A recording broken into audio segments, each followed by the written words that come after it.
58啦入到嚟嘅時候，咁跟住之後去到臨比賽之前係72嘅嗰個方狀，係即係跳嗰個高度，係冇錯，跳高咗14cm。係冇錯。好，歡迎嚟到今日第8集嘅 Physical 講真話。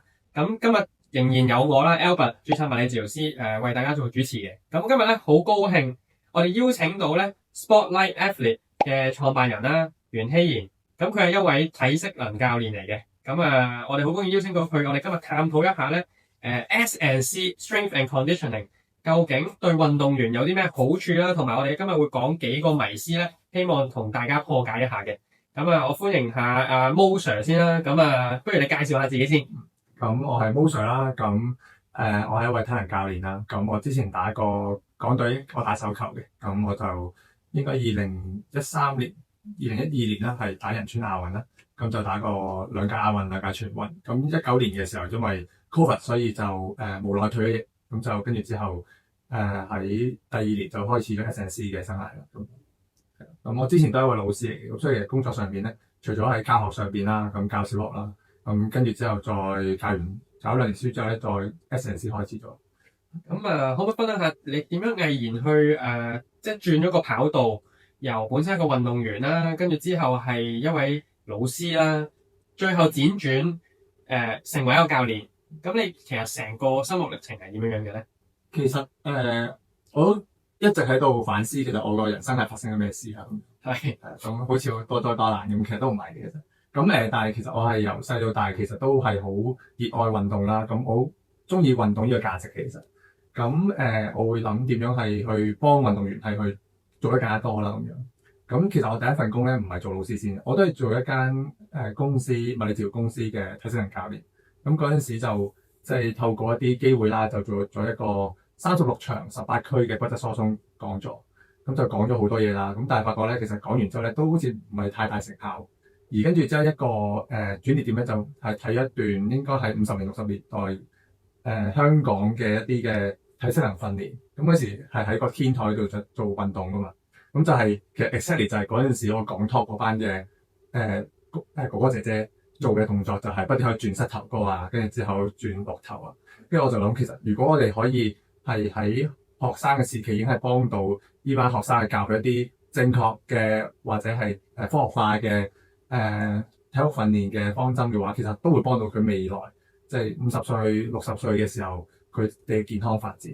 咁所以嗰陣時咧，我就索性不如我唔好再做呢間公司嘅體適能教練啦。咁我就入翻去學校嗰邊做老師，咁就入咗間小學，咁就開始做咗老師2年啦。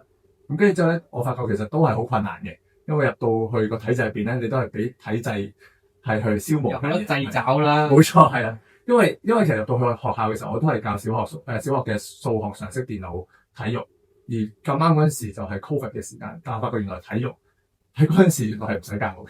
係啦，跟住之後，本身你係想入小學度教體育，去改變呢個即係運動嗰個風氣啊，所有嘢。係啦，點知發覺你去到係冇得教。原來係 Covid 嘅時候係教唔到嘅，因為真係一開始大家隔船停晒啦。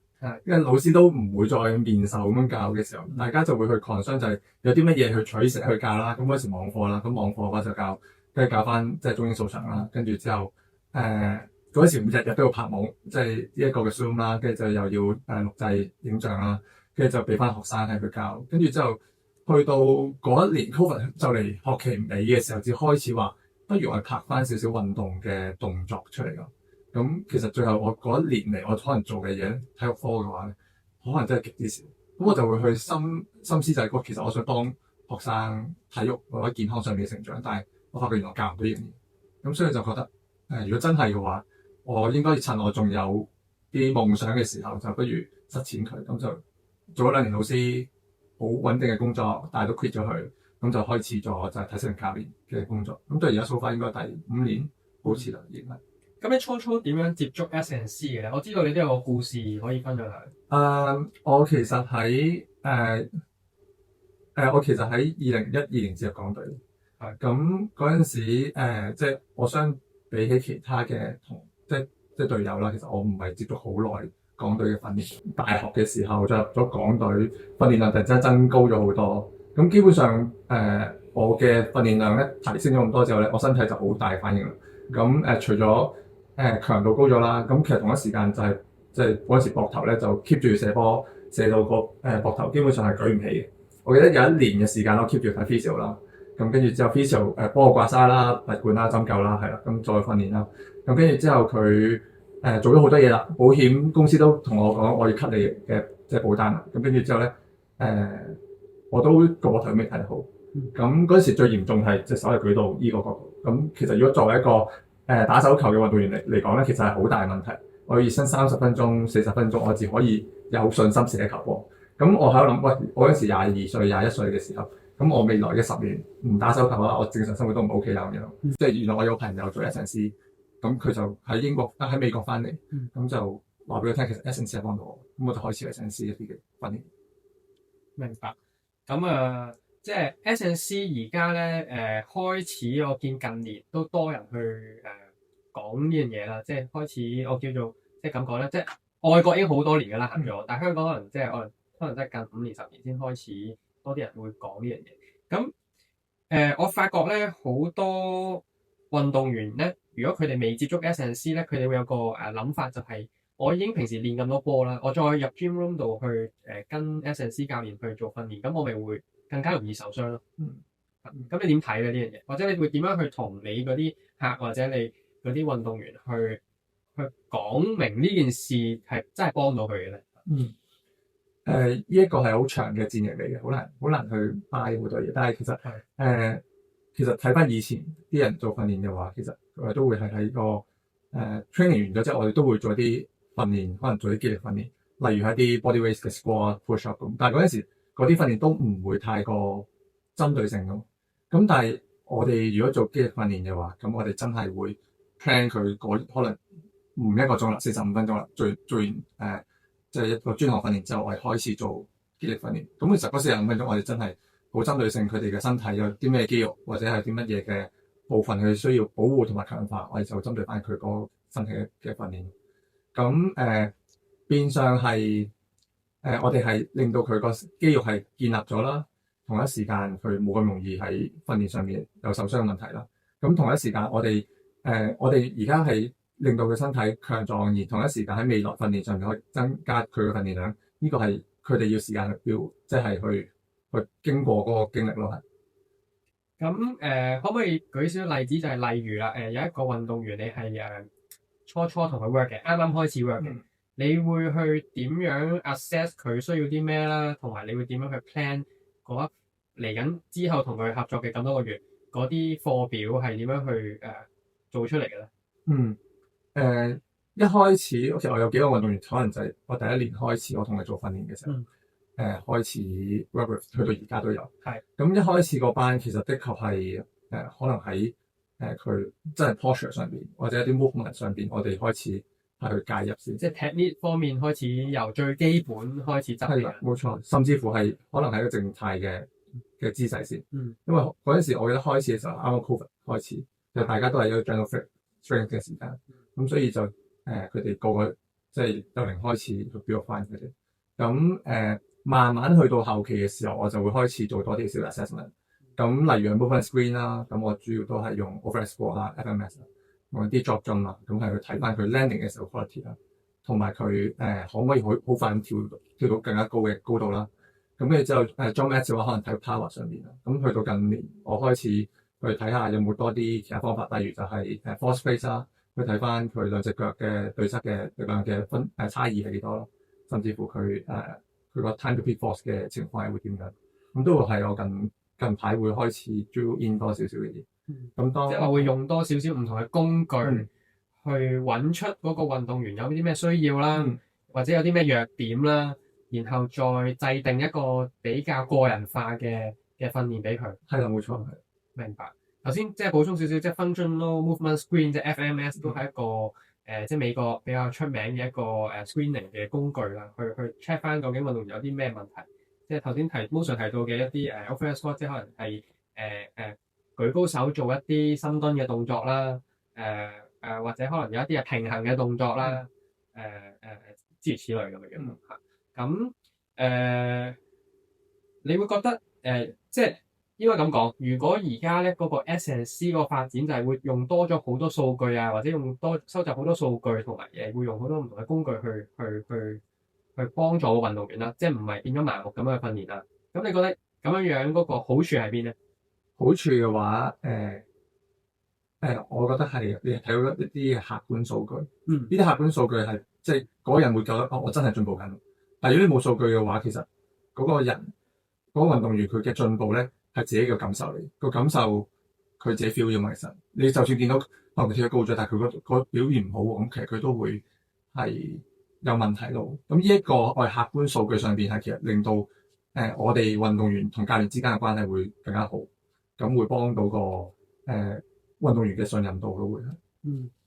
咁你可唔可以分享少少就係、即係如果頭先所講，即係做完 assessment 啊，咁你去 plan 嗰個訓練俾個運動員啦。咁通常係有冇話幾耐會再 check 下佢有冇進步？即係可能係幾多個星期，或者通常你會點樣去 plan 一啲訓練咁樣嘅？其實好多時候都睇翻嗰嘅運動員個需要。有啲運動員可以好明確話到俾你聽佢嘅比賽幾時。咁我哋個比賽知道幾時比賽嘅話，我哋就可以做 periodization 啦。咁 periodization 嘅話，多數我哋就會一個 phase 咁樣 train 即係週期化訓練。咁週期化訓練嘅話，我哋就將由今日去到比賽嘅時間，咁我哋即係劃翻一啲嘅即係唔同嘅時間啦，唔同嘅週期啦。咁跟住之後咧，我哋再睇下我有幾多時間做嘢，咁再賺翻件係去俾翻一個合適嘅訓練佢咯。咁正常每一個 block 嘅話，大概2至6個禮拜咧都走唔甩嘅啦，已經係。咁如果佢係一啲好即係長跑運動員嘅話，佢要 taper 好耐嘅話，即係隔日多啲時間我預翻 taper 嘅話，咁亦都係其他位置要安排嘅。咁但係如果你話幾時係要再 reassess 過嘅話咧，我多數過往咧我嘅做法咧，其實就每4個禮拜咧就會做一次 assessment。但係啲 assessment 咧就係佢驗身開始做即係可能花5分鐘時間做完之後咧，就開始大概嘅 training。咁嗰啲 assessment 都係一開始入嚟嘅時候佢做嘅 assessment，咁就係 FMS 一啲 jumping 嘅嘢。咁有冇啲咩數據或者你自己一啲成功例子，即係大概我要練幾耐，我可以跳高咗幾多，即係通常係要幾耐先見到有見到有效果咧？過往嘅經驗咧，大概我哋會見到1至2個禮拜咧，其實佢已經有唔同嘅改變。因為有啲人其實本身佢個 ceiling 好高嘅，但係佢一直都用唔到佢最高嗰個嘅 peak 嘅 performance。咁可能佢一開始咧頭嗰1至2個禮拜咧表現得好好啦。咁但係如果你話 keep 住訓練嘅話咧，我哋去到 push 到更加高嘅話咧，咁大概我印象中我而家嘅 case 應該5至6個禮拜都已經係升咗好多啦。我而家嗰個 case 係之前過往就係58啦，入到嚟嘅時候，咁跟住之後去到臨比賽之前係72咯嘅嗰個狀態，即係跳嗰個高度係冇錯。咁即係都多咗成10係嘛，即係14 cm，跳高咗14 cm，係冇錯。哇，都100間尺噶咯，係啊，冇錯。咁都好多下。咁你會點樣解釋嗰個進步咧？因為如果我哋物理治療師知道，即係可能頭6個禮拜佢未必係真係咁快有一個即係肌肥大或者甚至係即係我哋通常會解釋俾你聽，可能係都係啲神經適應性嘅問題啦。咁係咪就係呢樣嘢都已經令到佢可以咁大進步咧？神經適應性的確係可以幫到好多手。因為一開始如果我哋開始 S&C 訓練嘅話咧，我哋冇神經嘅激活嘅話咧，其實就冇肌肉嘅刺激其實。咁所以其實一開始我哋做好多 power 嘅 training 嘅話咧，佢跳好多或者 clean 好多，其實可能一開始頭嗰幾個 phase，頭嗰幾個禮拜可能都主要係真係神經上嘅適應。咁其實呢個批係佢即時嘅感受，即時嘅表現嘅改變。即係好似個大腦同個肌肉溝通得好咗，跟住佢一嚟就可以召集多啲肌肉纖維去嘅，咁佢就即係個進步就會明顯，就會喺嗰度出到嚟。係冇錯。咁頭先你話週期化訓練啦，咁通常如果佢當6個禮拜一個週期咁先算啦。咁佢有冇話係你嗰啲每一個禮拜做嘅嘢嗰個你揀嗰啲運動會唔會好大變化嘅咧？即係即係大家動作好特別。係啦，或者你係會有啲咩去會去 consider 或者你係去即係會考慮嘅嘢咧？我哋主要訓練嘅話都會有main set 啦，有 accessory 嘅 exercise 啦。咁 main 嘅 training 嘅話咧，可能都係啲大重量啊、squat 啊、deadlift 啊，或者 clean 啊、snatch 啊呢一類。呢啲訓練嘅話咧，我自己個人嘅習慣咧，我唔會太改變太多。即係如果嗰段時間主要以 power 為主，咁我攞嘅重量、攞嘅動作，我主要都會係以速度為主嘅會係。咁點解話速度咧？就因為我哋都知道有一個 force velocity curve 啦。咁我哋力量越大嘅話，速度越慢；但係如果速度越快，重量就越輕嘅即係嘅訓練啦會係。咁所以如果嗰段時間係即係以爆發力或者速度為主嘅話咧，可能我嘅重量咧咁就會偏向輕少少。咁但係如果嗰段時間主要係力量週期嘅話咧，咁就偏向更加多以大重量為主啦。係啦。冇錯。所以就係即係按佢喺唔同嘅階段就俾一啲唔同嘅重量或者速度嘅訓練俾佢。係啦，冇錯。因為喺呢啲嘅 main exercise 入邊咧，其實force output 嘅訓練咧，其實呢啲多數都會喺入邊去進行多啲。咁但係你好多人即係好多人對 S&C 個刻板印象咧，就係我哋要做好多 movement 嘅動作啊，好多 function 嘅動作啊咁樣。我哋好少做 machine，我好少做 squat 嘅咁樣。我消化過之後咧，我就會將可能喺 movement 嘅動作擺喺熱身嘅時候，或者擺喺熱身後嘅一兩個動作，令到佢個身體要更加多 coordination，但係佢亦都好 fresh 嘅情況，可以做好多呢啲嘢。咁跟住之後去到後main set 完啦，即係 clean 完 deadlift 嗰堆嘢之後咧，咁去到後期就會有啲 accessory 嘅 exercise， 就會會 build 翻佢身體需要嘅肌肉咯。咁所以就3個階段咯，係平時訓練嘅時候。明白，即係所以有一啲 warm up 嘅 movement 啦，跟住之後就係一個 main set 啦，我哋所講，跟住可能 accessory 就係補足一啲佢需要嘅嘢，即係例如可能我哋上一集講可能有啲人臀中肌唔夠力，咁可能就會做一啲臀嘅練習啦咁樣。明白。咁我想知咧，如果有啲人即係佢同你講話，我平時練波都已經練好多體能啦，咁點解我一定要入 gym 咧？咁其實係咪真係即係以賽代練，或者我打波已經當係訓練啦咁樣？點解會唔足夠咧？你點樣說服佢咧？好難呢個答案真係。我說服咧，其實好困難嘅呢個真係。但係我可以答嘅就係，你要 specific 嘅嘢，身體嘅改變就越少。但係你想你身體改變得越多嘅話，你就訓練就越唔 specific。咁我哋其實講求 S&C 嘅時候，我講求係一個 long term 嘅 development。咁我哋需要透過肌力訓練係去即係 build 我身體個訓練嘅 capacity，身體 capacity 令到我哋可以承受更加大嘅訓練強度。你的確係可以，譬如一個排球員，佢的確可以每日都去打排球，令到佢身體好適應佢點樣打排球。個身體嘅cardio 係都的確係個強度好高咁樣。咁但係當 keep 住日都係強度高嘅話，其實個身體終有一日會 drop 落嚟。咁所以我哋需要係編排嗰個嘅訓練嘅次序啦，同埋每一日訓練嘅強度係幾多。咁我亦都會俾自己身體係去適應去休息啦，咁自己身體先會恢復啦。咁呢一個字可以加啲肌力訓練落去咯。而肌力訓練係 build up 咗嘅時候 capacity 嘅話咧，其實令到佢真係喺好 key 嘅 performance 上邊咧，或者好 key 嘅比賽上邊咧，佢只可以係有個好表現咯。但係如果日日都打比賽嘅話咧，身體終有一日會drop落嚟，咁到時候就受傷。所以我補充多少少，即係如果我哋 physio 角度睇咧，如果你不斷去練波或者不斷去重複做同一樣嘢咧，其實你係容易 overload 咯。即係你好即係一個受傷嘅角度嚟講，就你會容易整親咯。咁但係如果你有做一個肌力訓練嘅話咧，就係你一方面你唔係做緊同一樣嘅訓練，但係然後你嗰個肌力訓練又可以幫你提升到你身體個 capacity 喎。咁你就變咗其實你一方面避免受傷，另一方面你又可以增加你個運動表現咯。咁就即係我覺得係有一舉兩得，即係點解 S&C training 係我覺得對運動員係緊要嗰個位咯。咁頭先即係講到訓練啦，咁我想知而家你通常接觸嗰啲運動員係咪都係會唔會有青少年嘅？多唔多青少年嘅咧？青少年係有嘅，係啦，有一班運動員係大概10歲，最細嗰個係10歲，即係10歲應該係小4嘅時候。小4啊？係啦，冇錯。OK，即係可可能啱啱接觸咗佢嗰個專項訓練冇耐嘅啫。係嘅，我而家呢一個學生佢應該係好似入埋5歲嘅時候開始打網球。5歲開始打網球，冇錯，都5年其實可能打得多過你同我啦，係冇錯。係咁，所以如果呢一班人即係青少年，即係可能講緊真係10歲至到18歲，即係佢哋係叫做簡單嚟講未發育啦。咁嗰個重訓其實會唔會有啲家長係會 concern 或者即係佢哋會唔敢俾個小朋友去練嘅咧？你有冇見過咧？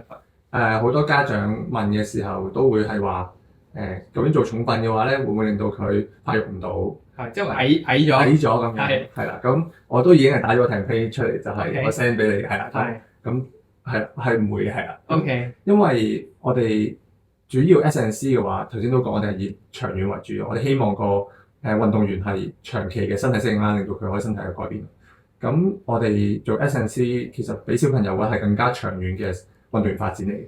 咁我哋喺佢呢個歲數嘅話，其實佢身體嘅成長發育上面，其實佢主要嘅刺激都未必係肌肉嘅刺激嚟。如果我做 S&C 嘅話，反而係一開始 S&C 幫到小朋友嘅係神經上面嘅激活。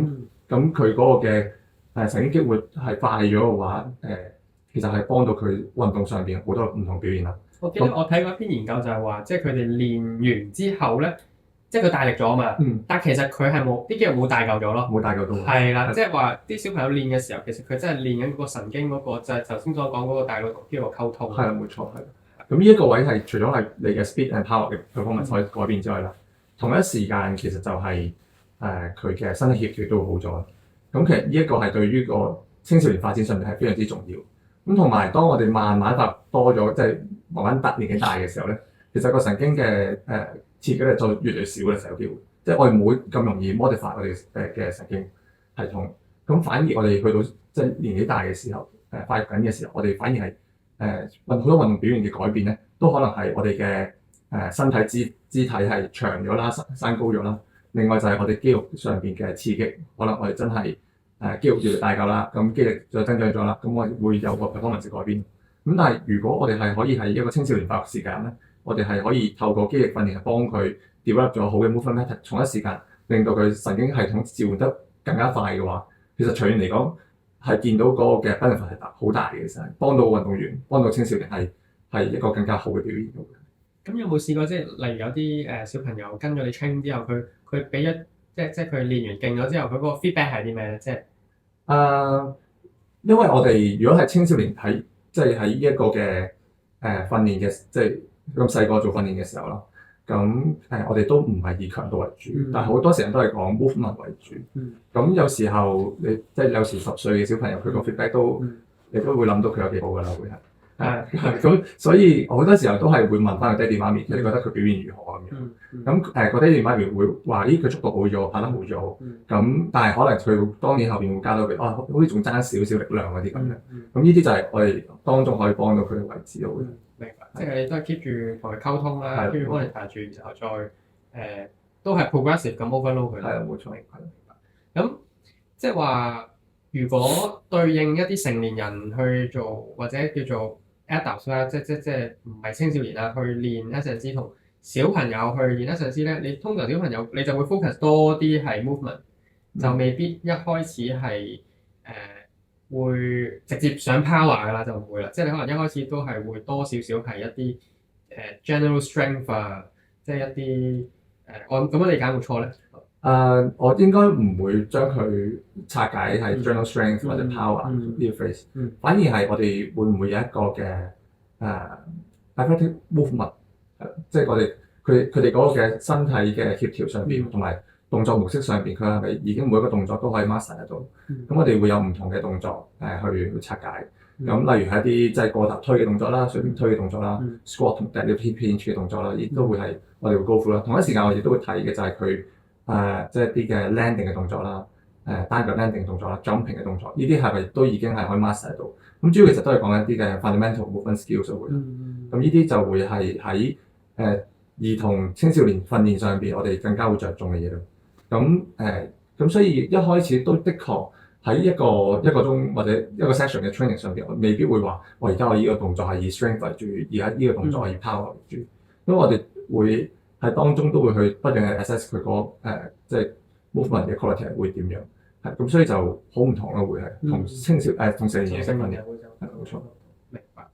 咁即係照你意思咁講咧，即係其實即係你都強烈建議，如果小朋友有開始做運動或者想未來係打啲高水平嘅做一個運動員咁先算啦。咁佢都盡早開始呢個 S&D training 會令到佢第時去 develop 佢專項嘅訓練都會有好大嘅幫助。冇錯，係冇錯。明白。好，咁跟住咧，我就想講一個比較即係都爭議性啲嘅話題啦，就係咁。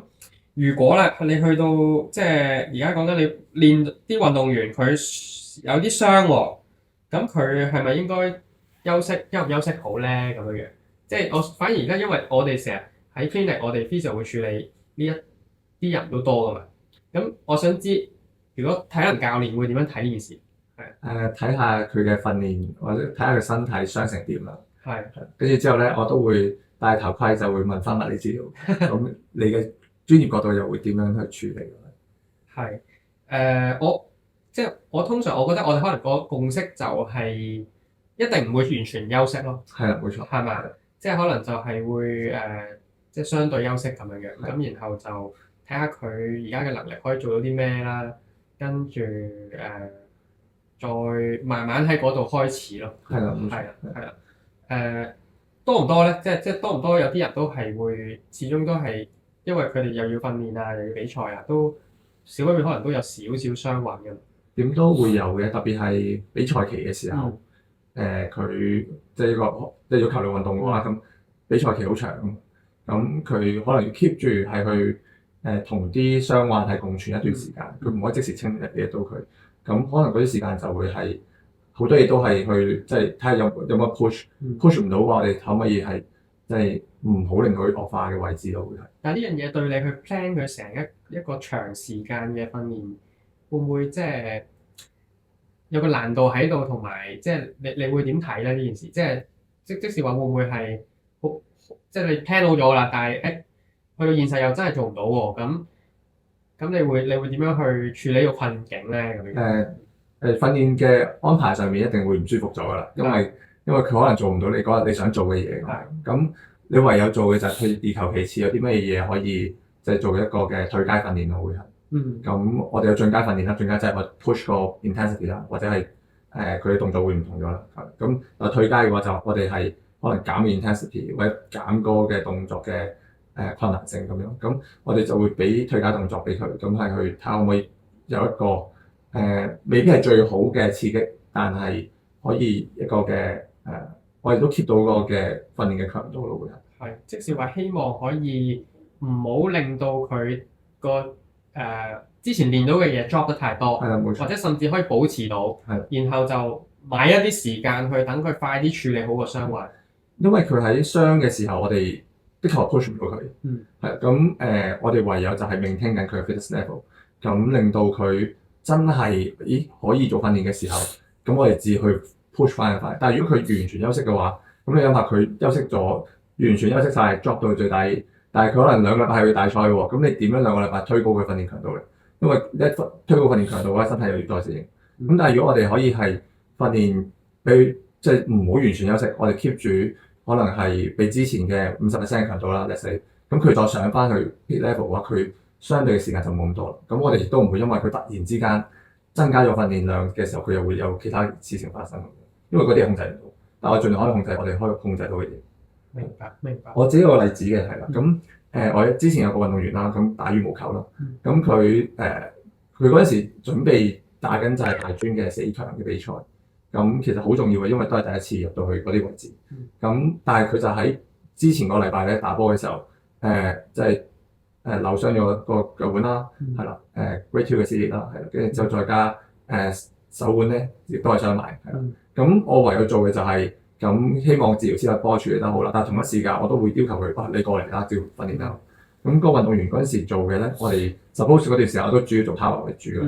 咁但係power 嘅話，不外乎你都要跳好多啦，可能攞大重量多啲啦，係啦。咁但係喺呢啲情況下我都未必可以做到呢啲嘢嘅時候，我可以點算咧？咁我就唯有就係退階訓練，就係我做多少 isometric 嘅訓練，咁令到佢身體都依然係有一個強度喺度。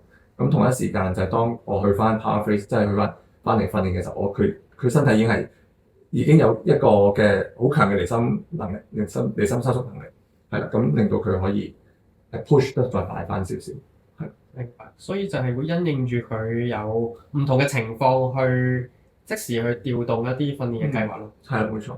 係，同埋我都想補充就係即係好緊要就係即係嗰個即係可能我哋物理治療師同埋教練嗰個溝通啊。即係我唔知有冇遇過，即係可能有時就係教練一方面好想佢練，跟住我哋又想佢唞，跟住就會有個拉扯喺度。我覺得有時就係可能嗰個溝通唔夠好咯。係啊，我多數係 buy 物理治療嗰套嘅。嗱，你頭先所講教練係分咗兩種教練，係一種係專項教練，一種咧就係肌力體能教練。係啦，咁有時候專項教練係想 push 嘅，其實係啦。咁S&C coach 都有機會 push 嘅，但係我就會相對係會覺得我 play safe，我都唔會令到佢喺呢個太辛苦，但係我可以令到佢身體一啲 quality 係冇咁可以 keep 住咁。咁所以我都會同 physio 係即係同一陣線，就係我哋保護翻個運動員先，唔使咁快落專項。咁所以有時候就係可能教練係啦，同即係 physio 上邊個拉扯就會多啲咯，就會多啲係。咁但係都明嘅，因為即係例如我當羽毛球教練或者其他教練，佢係想幫個運動員爭取佳績啊嘛。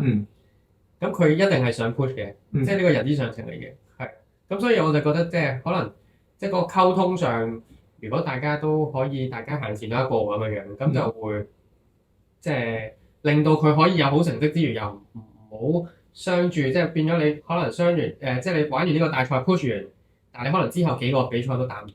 係啊，冇錯，係啊，有時候真係要收一收，冇去咁盡，但係好困難嘅呢一個位，因為大家都有自己諗法，係即係有時都專項教練都未必要聽你講噶嘛，你嘅建議嚟啫，我唔一定識嘅，係咁，所以有時係個困難上邊都係有問題喺度嘅，其實係。咁我又想再將個話題又轉一轉啦，咁而家就嚟賽季啦嘛，跑季啦嘛，而家即係我就想 Mo Sir 分享下。其實如果因為我知你有好多跑者肌力班啦，咁其實有冇啲咩 tips 俾到啲有啲聽眾可能係跑手啦，咁究竟練啲咩比較着數啲，或者你係會點樣 train 嘅？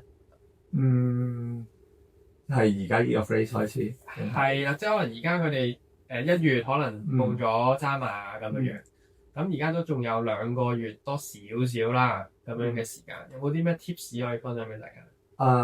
我嘅 tips 就係即係好好去 plan 一 plan，大概你呢2個月甚至去到有啲，因為有啲跑手我知道係去到5月都可能再跑，即係一啲海外馬會跑咁樣，咁就係好好 plan plan。其實你由今日起去到即係5月，即係海外馬所有比賽停晒嘅時候，你每一個比賽中間有幾多時間咯？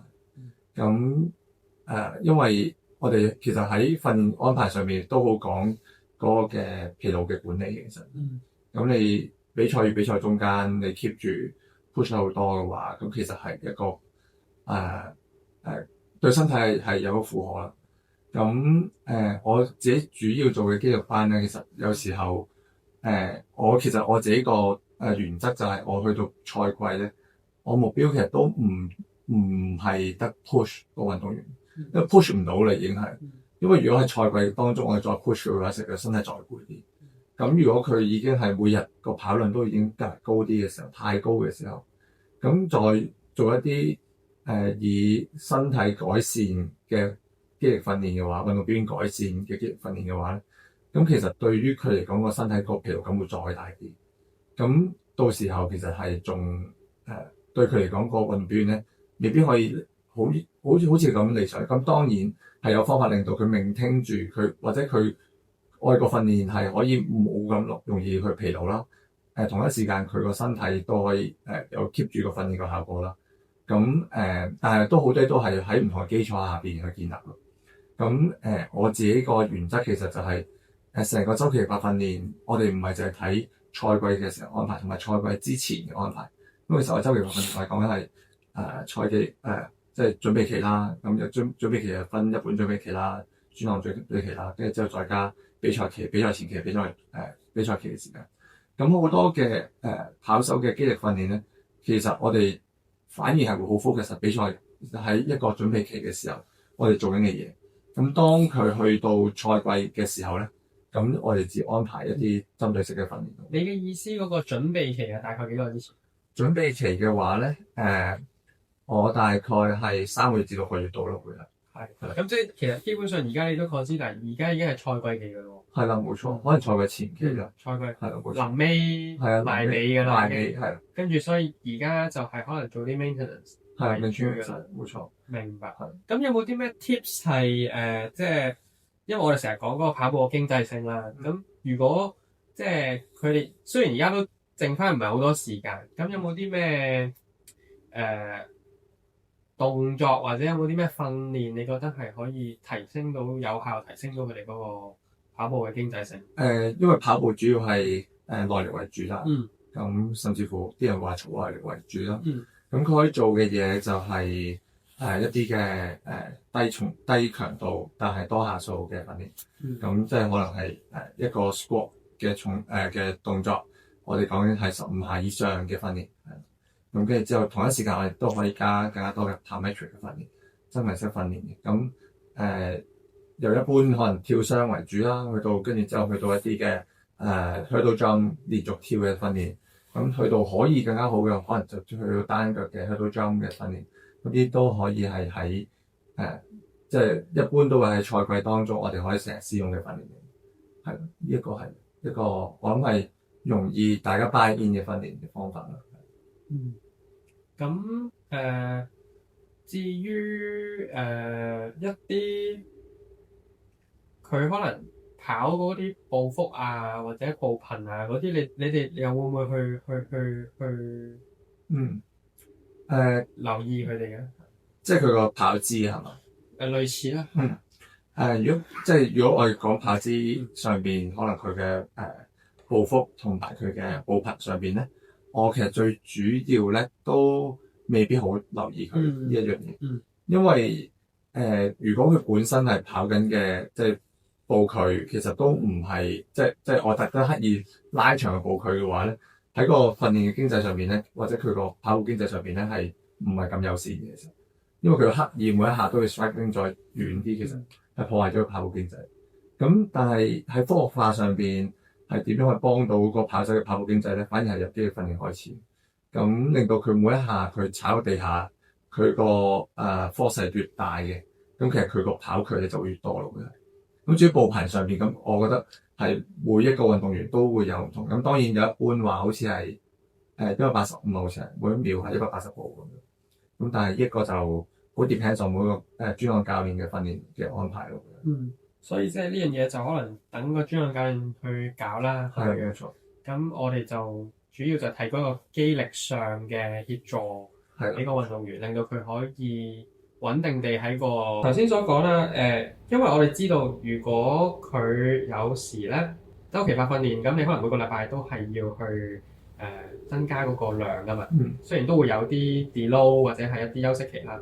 咁你哋點樣會考？因為咧，我哋如果物理治療師咧會考慮佢一樣嘢咧，就係佢其他因素影響，即係例如可能我哋叫做 internal loading， 即係可能一啲佢工作嘅壓力，或者可能佢瞓得唔好啊，諸如此類，或者食得唔好啊嗰啲。咁呢樣嘢你會唔會有？你哋會唔會有即係諗埋嘅咧？會嘅，係啦。咁但係喺一個 section 嘅時間係處理唔到類型。咁我哋可以做嘅咧就係喺一啲嘅即係先做，即係之前講過就係一啲嘅主要訓練上邊啦，主要動作冰 set 上邊啦。咁我哋會係即係有個 BBT 咁樣速率為本嘅訓練啦，度咗個速度。咁我睇翻佢嗰同一個動作究竟係個速度區間係幾多？咁如果喺翻個區間嗰證明佢同一個重量同一個區間，即係證明佢都唔會話攰得太多。但係如果佢真係 drop 得好多啦，已經係咁，其實就會係會係嗰日可能會減翻少少個量啦。即係意思咧，其實你都會用啲數據去分析咯，即係可能即時見到，原來我今日嗰個 training 同我前兩個禮拜突然間跌得好多，即係可能你會知道有機會佢係有其他嘢發生緊，令到佢個狀態唔好。咁你即時調整。係冇錯，係咪咁嘅意思？冇錯。咁所以就係、即係話其實原來我哋都係真係好同一陣線嘅，我哋咁樣冇錯講咧，即係我哋基本上去處理一啲運動員嘅問題啦。咁可能我嘅角色就係處理傷患多少少，而你嘅角色就係去令到佢點樣可以提升佢運動表現。冇錯。咁我哋其實即係我成日覺得咧，就係都係嗰句啦。其實係真係同一條船，但係咧我哋個 spectrum 咧就係可能physio 就喺左手邊度去到中間，就係講緊由佢受傷去到翻運動。然後 S&C coach 就係喺中間去到右端，就係講緊佢嗰個運動表現。咁但係其實我哋中間都會有少少 overlap，但係我哋就係點樣有效去溝通。係交接咯，呢個係大家點樣專業上嘅交接咯。係。咁今日都好高興請到 Mo Sir 去同我哋講咗咁多啦。咁都獲益良多，即係知道咗其實原來喺gym 入邊嘅 training 咧，其實唔係淨係純粹做 gym 咁簡單。即係入邊有好多科學喺入邊嘅，即係又嚟周期性訓練啊，唔同嘅階段啊，有啲可能係肌力，有啲係power，即係爆炸力，咁都會有一個度身訂造嘅訓練，同埋係科學化嘅方式咯。咁多謝 Mo Sir 今日上嚟同我哋分享啦，希望遲啲又再揾你過嚟再傾下。好，多謝邀請。好，咁我哋今日時間去到呢度，好，咁多謝大家收聽，拜拜。